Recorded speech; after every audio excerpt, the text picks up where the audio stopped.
Samantala, sa iba pang balita, bidding process naman po para sa mga electric tricycle, binuksan na ng Department of Energy o DOE. Alamin natin ang buong ulat mula naman sa aming kasamang si George Bandola, live via phone badge.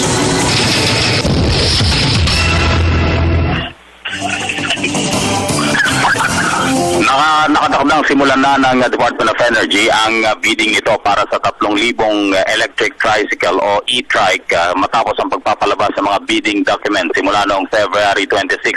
Sinabi nito si Energy Undersecretary Donato Marcos na nakatakdang ipakalat ang mga nasabing e-trike sa Metro Manila o sa National Capital Region, gayon rin sa Region 4 sa Calabarzon area upang mapagtibay ang kagustuhan ng pamahalaan at ng sambayanan na magkaroon ng mga panibagong mode of transportation gamit ang climate change adaptable vehicles tulad ng e-trike o yung mga gumagamit lamang ng kuryente.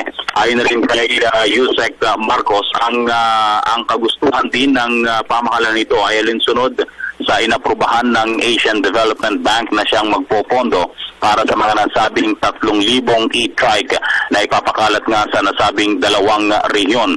Pag-aaralan ng DOE kung alinsunod sa itinatakda ng ATV at ng kagustuhan ng pamahalaan ang mga nasabing e-trike at dito nga sa ilalim ang bidding upang bago may award ng tuluyan ang mga nasabing proyekto sa mga interested bidders.